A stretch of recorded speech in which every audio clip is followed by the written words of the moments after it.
Puncak Kehidupan. Bab 406. Tuan Rockefeller, kami mendapatkan keduanya. Apakah kamu ingin mengambilnya dari sini? Pelaku yang dimaksud adalah Mona Weiss dan Harry Trump. Alex Rockefeller telah meminta Azure Storm untuk menangani masalah ini sebelumnya. Agar Dorothy Essex dikeluarkan dari insiden itu, identitas Mona dan Harry tidak dapat diungkapkan. Namun, mereka terlibat dalam membingkai Dorothy, dan untuk itu, mereka harus menghadapi konsekuensinya. Itu sempurna bagi Azure untuk memberi mereka pelajaran. Tidak, aku tidak ingin melihat mereka. Petik 2. Karena wanita itu suka melacurkan gadis lain, mengapa kita tidak membiarkannya mencicipi obatnya sendiri? Ucap Alex dengan tenang. Aku tahu apa yang harus dilakukan, jawab Azure. Satu kalimat memutuskan nasib kedua orang ini. Kalau saja mereka mengindahkan pepatah, menuai apa yang Anda tabur. Petik 1. Alex percaya Azure akan melakukan pekerjaan dengan baik. Dia menatap langit yang suram. Tidak ada bulan atau satu bintang pun yang terlihat, pertanda akan turunnya hujan. Saat memasuki rumah, dia mendengar teriakan Michelle Yowell. Alex, apakah itu kamu? Alex bergegas ke kamar dan melihatnya berbaring di tempat tidur dengan ekspresi aneh di wajahnya. Apa yang terjadi? Apakah kamu merasa kedinginan? Tidak, bukan itu. Bisakah kamu membelikanku pembalut dari toko? Ini bocor. Derak guntur yang teredam bisa terdengar saat tetesan air hujan mulai menetes ke tanah dengan deras. Alex mengutuk dalam diam. Kenapa dia tidak meneleponnya lebih awal? Sekarang dia harus lari ke toko serba ada di tengah hujan badai. Malam berlalu tanpa banyak kejadian. Bagi sebagian besar, itu adalah salah satu dari banyak malam biasa. Namun, bagi sebagian orang, itu hanyalah awal dari penderitaan mereka. Grup Rockefeller sekali lagi melihat diri mereka menjadi berita utama pada hari berikutnya. Spark Rockefeller menjadi sorotan kali ini. Menurut berita yang bocor, Spark dan pacarnya berselisih setelah menghabiskan waktu intim bersama. Spark didorong dari lantai 8 dan meninggal di tempat sementara pacarnya, seorang pria keren, bunuh diri dengan racun. Spark mati, dan dia gay. Kembali ke Essex Villa, Claire Essex mengeluarkan teriakan terkejut saat dia melihat berita di televisi. Mengecat jari kakinya, dia secara tidak sengaja mencoreng beberapa cat kuku di hidungnya. Baru-baru ini, dia benar-benar ingin Dorothy menikahi Spark. Ya, ampun. Syukurlah aku tidak menyuruh Dorothy menikahi Spark. Jika tidak, dia terus menepuk dadanya, mencoba menenangkan dirinya sementara Beatrice membuka matanya lebar-lebar karena tidak percaya. Jefferson juga mati. Bagaimana dengan Mona dan Harry? Beatrice tahu lebih baik. Memikirkan kembali, jelas bahwa dia ditipu oleh mereka tadi malam, dan Mona pasti terlibat. Dia tidak berani memberitahu ibu dan saudara perempuannya tentang apa yang terjadi. Sebaliknya, dia berlari ke kamarnya dan memanggil Mona. Telepon dimatikan. Ponsel Harry juga sama. Apakah kamu melakukannya, Mas? Kamu membalas dendam untukku. Aku tahu kamu punya istri, dan aku berjanji tidak akan mengganggu hidupmu, tapi aku berhak untuk tetap mencintaimu. Hayley Lawson segera pergi ke Alex untuk meminta bantuan. Alex, kamu harus datang ke salon kecantikan, cepat. Bab 407. Segera, Alex Rockefeller diseret oleh Hayley Lawson yang cemas. Dia berada di teleponnya sepanjang waktu. Tunggu di sana, katai. Ya, saya mengerti. Jangan khawatir, gadisku, aku akan memberimu kompensasi $100 juta untuk setiap tamparan yang kamu terima. Jika dia memukulmu 10 kali, itu $1.000 juta. Kau percaya padaku, bukan? Ya, apapun yang kamu lakukan, bertahanlah di sana. Dokter akan datang denganku. Kita akan segera ke sana. Alex menganggapnya lucu tetapi menyadari bahwa sesuatu yang buruk pasti telah terjadi pada salon kecantikan Hayley. Mereka dengan cepat masuk ke mobil saat Hayley menginjak pedal gas. Mobil melaju pergi dan hampir menabrak taman kecil di antara tempat tinggal. Haruskah aku mengemudi, Hayley? Alex bertukar tempat duduk dengan Hayley dan memanfaatkan kesempatan itu untuk mengetahui lebih detail tentang insiden tersebut. Setelah menginstruksikan Alex kemana harus pergi, dia menjelaskan, sesuatu terjadi pada salah satu pelanggan eksklusif di salon kecantikan. Muncul ruam setelah menggunakan produk baru kami. Dia marah, menamparkan karyawan dan mengancam akan menutup salon. Itu cukup mengintimidasi. Alex mengangkat alisnya. Hailey tersenyum pahit. Sayangnya, dia memiliki sarana untuk melakukannya. Maksud maku apa? Alex terkejut. Waylon Realty milik Charles Carter adalah salah satu perusahaan terbesar di California, dan sebagai istrinya, Hailey memiliki akses ke banyak modal untuk membangun salonnya. Itu adalah salah satu salon terbaik di negara bagian, jika bukan yang terbaik, tempat yang menonjol dan eksklusif. Hanya seseorang dengan kaliber besar yang memiliki sarana untuk menutup bisnisnya. Siapa dia? Saya rasa Anda belum pernah mendengar namanya. Dia Betty Dawson, seorang sosialita terkemuka di kalangan wanita kelas atas dan anggota keluarga Sumes. Pada saat itu, Alex mengerti mengapa Hailey begitu tertekan, mengapa dia bahkan berjanji untuk memberi kompensasi kepada karyawannya dengan sangat mahal. Di antara 4 keluarga besar California, Sumes menempati peringkat pertama, sedangkan keluarga Yowell berada di urutan terakhir. Diposisikan di antara mereka adalah Colemans dan Johanssons. Patriark Sumes pernah menjadi politisi terkemuka dan masih memiliki banyak pengaruh, meskipun sekarang sudah pensiun. Dan putra sulungnya saat ini adalah gubernur California. Tidak mengherankan bahwa menantu perempuan dari keluarga berpengaruh seperti itu dapat menghancurkan salon kecantikan sendirian hanya dengan kata-kata. Ini adalah situasi hidup atau mati, Alex. Dan hidupku, tidak, nyawa keluargaku ada di tanganmu. Hailey sangat tertekan sehingga dia mulai mengoceh. Meraih bahu Alex, dia berkata, jika kamu meluruskan masalah ini, aku akan melakukan apapun yang kamu katakan. Jantung Alex berdetak kencang saat dia berbalik menatapnya.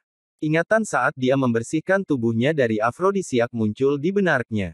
Secara kebetulan, itu terjadi di dalam mobil yang saat ini mereka juga berada.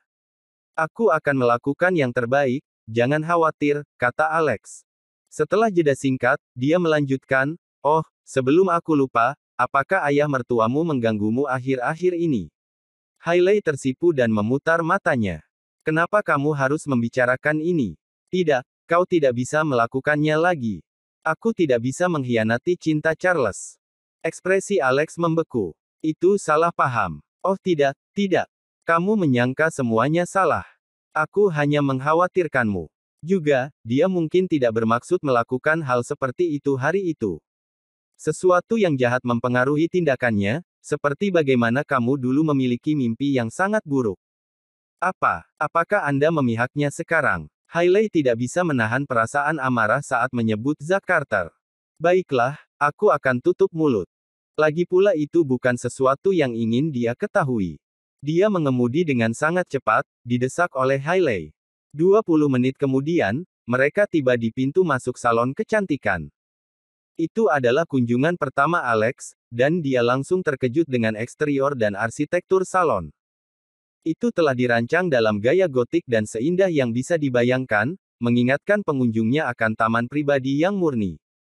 Namun, Hailey sedang tidak ingin mengajak Alex berkeliling.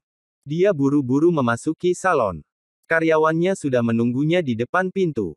Bab 408. Seorang wanita muda yang sopan dan menarik segera mendekati Hailey Lawson ketika dia masuk.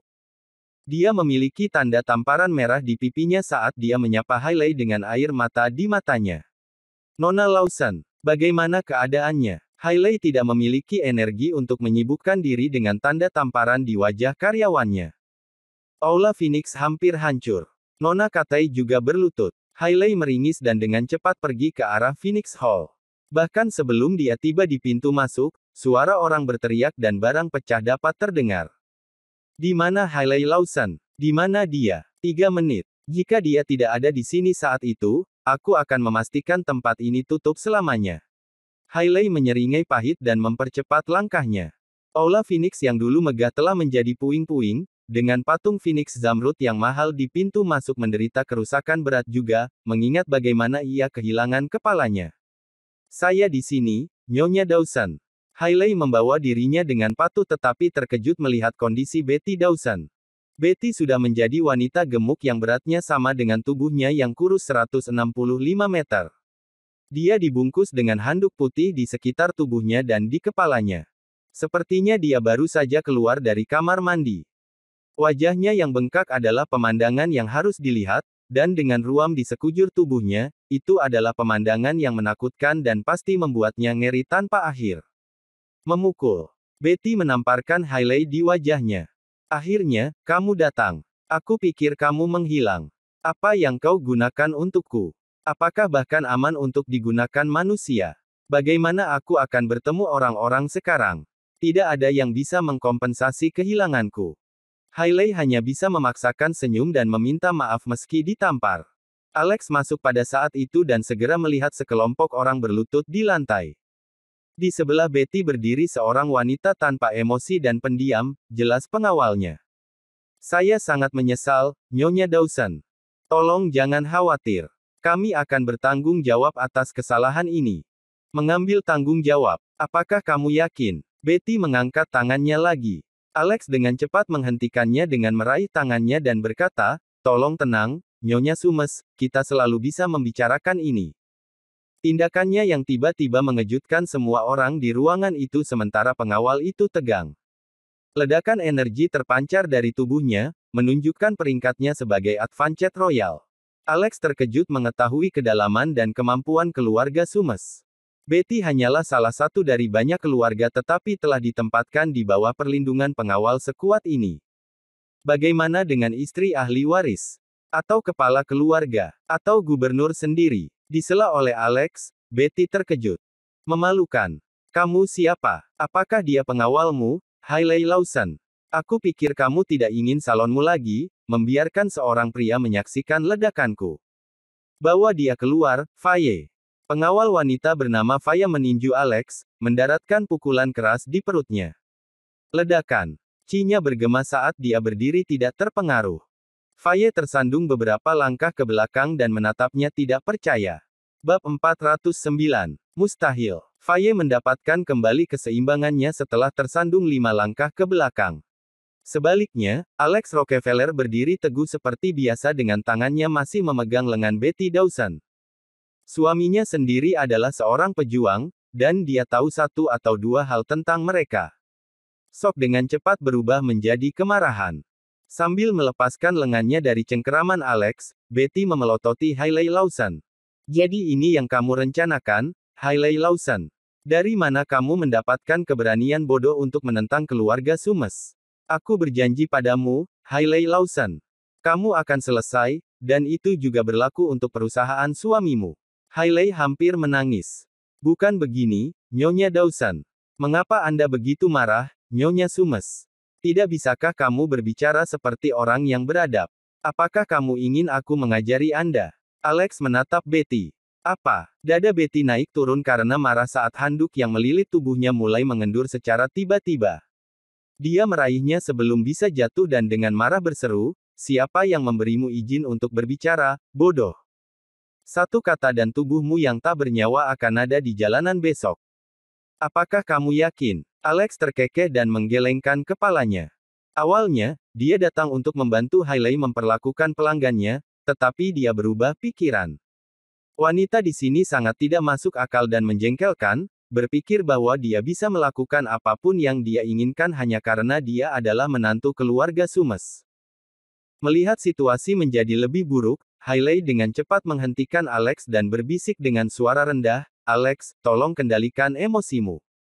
Kami tidak ingin ada eskalasi. Alex menggelengkan kepalanya. Ini tidak ada hubungannya dengan salon kecantikanmu, Hailey.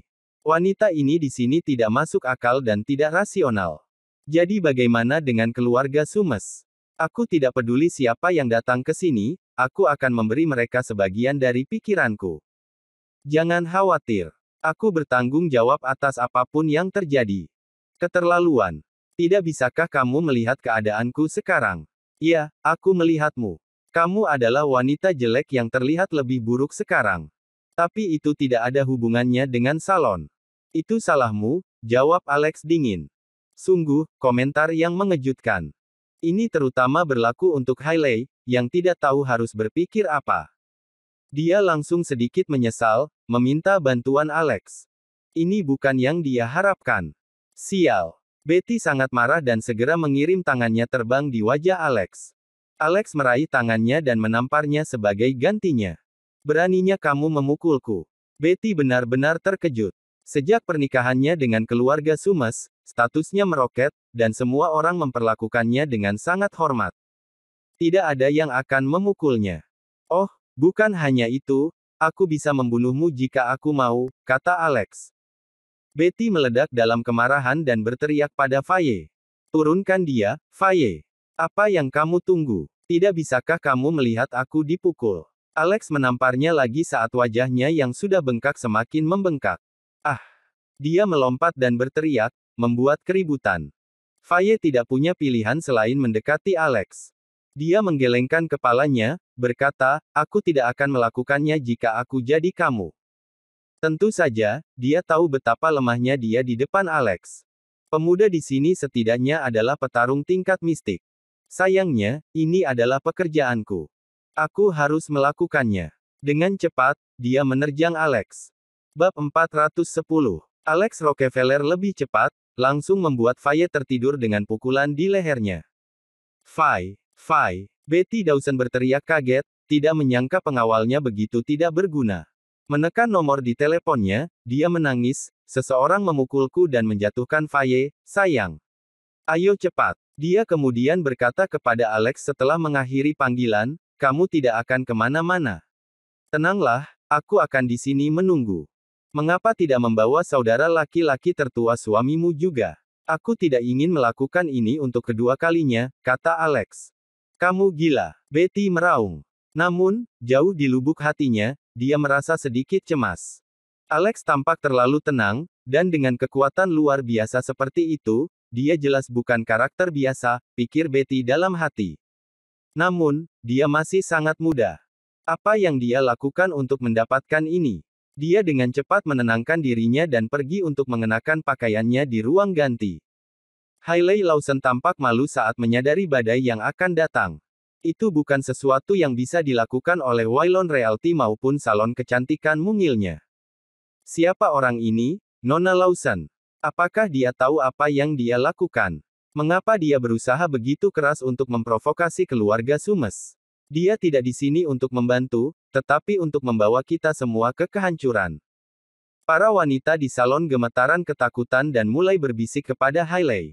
Hailey menjadi gelisah dan ingin memberi Alex sebagai pikirannya.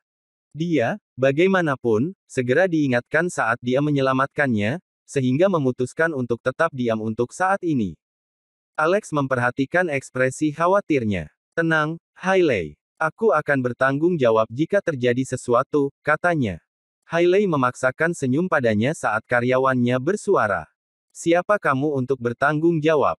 Pernahkah kamu mendengar tentang keluarga Sumes? Aku pikir kamu mencoba membahayakan Nona Lawson. Jadi bagaimana jika kamu bisa bertarung? Bagaimana kamu bisa mengalahkan senjata dan peluru? Alex mengabaikan banyak kritik yang dilontarkannya. Tak lama kemudian, keributan bisa terdengar dari pintu masuk salon kecantikan.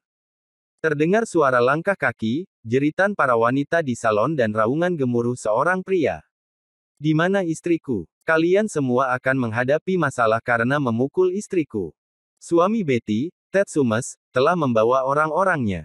Hailey menggigil. Karyawannya ketakutan dan merasa lututnya lemas.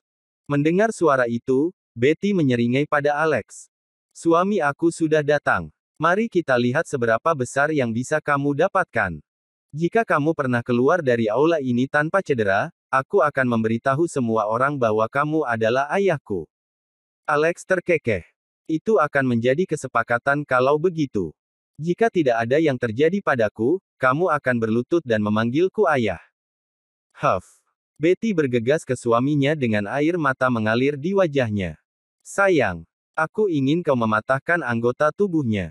Dia meratap dengan getir. Melihat keadaan istrinya yang menyedihkan, Ted sangat marah dan menyerang Alex. Matanya melebar tiba-tiba, dan dia berlutut. Bersambung.